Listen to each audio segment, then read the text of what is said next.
Okay, hello. Today is Mobility Monday, so today's focus is hip mobility. So we'll use our roller. Mine is the one that is 12 inches, I believe, long and has little nodules on it that can kind of help dig into the muscles a little bit more, and you can cross friction a little bit better rather than being smooth. So let's start with the quads. So we'll roll the tops of the thighs, and as we go, I will give you some options. So the easiest way is just putting two thighs on top. You do have to draw the belly in a little bit. We're not sagging in that low back. Toes can be on ground or feet can be up. It's kind of a nice mild supported plank saw. But as we're rolling, just kind of fish and find where's those tender sweet spots. And sometimes when I'm in this position, before I even start turning from left to right, I'll just start bending a knee, alternating from left to right, and just kind of seeing which quad on either side maybe is a little bit tighter. Definitely by bending the knee, you are lengthening the quad muscle more, so that's going to give it an opportunity to kind of stretch that fascia. So then once you kind of bend that knee, if you find a sweet spot, you can always just keep the knee bent. And then this is when you can start to kind of roll from left to right. That's called cross frictioning. So just kind of imagine your muscles like pizza dough, where you want to just kind of keep stretching it, smooth out the little air bubbles. It's kind of one analogy I use. I also use your muscles are like chicken breasts, and you're cutting away at all the fat on a chicken breast. It's kind of what foam rolling is doing. All right, so that's tops of thighs. So depending on the length of your roller, sometimes this is also where I will turn my feet out, and it's a nice mild way, still staying with two legs. You can start to roll the inner thighs a little bit. So definitely sometimes when you get closer down to the knee, there's less body fat sometimes, and so it can be a little bit more tender as you start getting into that VMO, adductors. So sometimes two legs is a little bit more tolerable than one leg, but you certainly at any point can always just put more body weight onto one leg if A, that feels better and you're more supported, or you need more intensity. That is a progression. All right, so I'm going to start segueing my way to a side. We'll start hitting the IT band a little bit. IT band, the IT band, but also a little bit of the outer femoris. So if you are a little bit more rolled to the complete side of the leg or a little bit to the front, you're hitting a little bit more of the IT band and the outer quad. And then if you're rolling to the middle and to a little bit to the back half, then that's a little bit more IT band and outer hamstring. So there is a difference. It's not just the IT band that's on the side. And then I'm going to go ahead and transition to the other side. Turn face you guys still. So this is where you have some technique where you can take the top leg and kind of cross it behind and use that top leg to help slide and drag a little bit. The more that you let yourself just kind of sink onto that roller, the more you are applying pressure. General rule of thumb is if you can at least do 30 seconds, the longer, the better, the more your body's just going to say thank you, the more you're mobilizing the tissue, but realizing it can be very sensitive. Let's go ahead and roll on over. Let's do the hamstrings next. So again, you can do two legs. Sometimes this can be a little bit awkward. Sometimes I'm on more my fingertips rather than my palms. Sometimes I don't feel it as much two legs, so this is where sometimes I will do just one leg. And then again, just kind of rolling my leg into outside.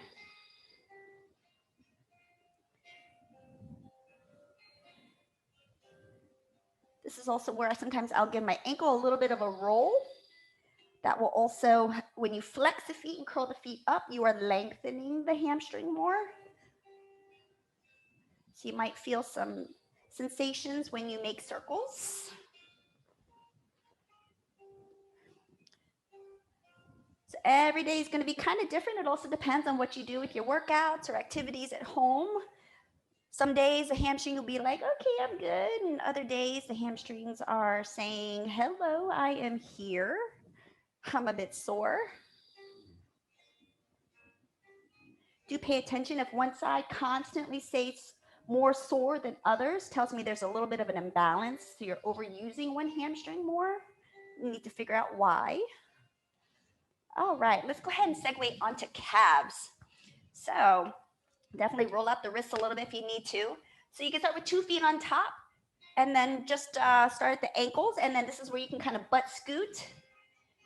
Definitely just be mindful that you're not shrugging into the shoulders. You still want to use a little bit of the upper body to kind of prop. If you're newer to foam rolling, then focus on just the hips being on the ground and just maybe cross the legs and let your butt rest. And you can always just rock your legs back and forth, a little sandwich cross friction. That in itself can also give some pressure to the calf by taking that top leg and just pushing down and rolling if being on the hands is a little too much. A lot of what goes on in the hips stems from what goes on in the feet. So if we have flat arches, we have tight calves, that can restrict a lot of what goes on in our hips. So definitely, that's why I'm including calves for hips today.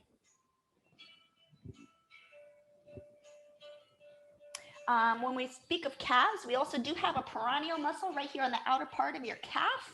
So this is where I will usually slide my roller up just below the base of the knee. And then level 1 is just, again, keeping the butt on the ground and then just use my top leg to kind of sandwich it. That peroneal muscle is in charge of your arches.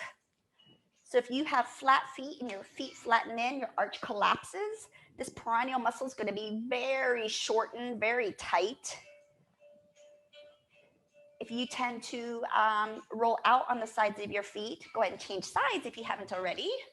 If you tend to roll out on the sides of your feet, then these peroneal muscles will be very long, tight, and your tenderness might be a little bit more down into the back of the calf. But just kind of have to fish and find where those sweet spots are. All right, so we did quads, we did hamstrings, we've done calves, IT band. So now let's hit our glutes, last and final. So go ahead and pick yourself up. Have a seat on top of your roller. Have hands behind. Brace and balance. Turn your hips to one side. Cross a leg over. Make a number 4. So I have my right crossed over. So I'm putting more of my weight on the right hip. And then you just are supported with your one hand on the ground. You just kind of rock back and forth. So this is where you can start to take that knee that's crossed over and start to kind of pull it towards the chest.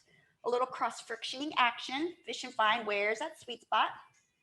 So you're hitting a little bit of the piriformis, glute max, a little bit of glute medius, depending on how aggressive you are rolling to the side.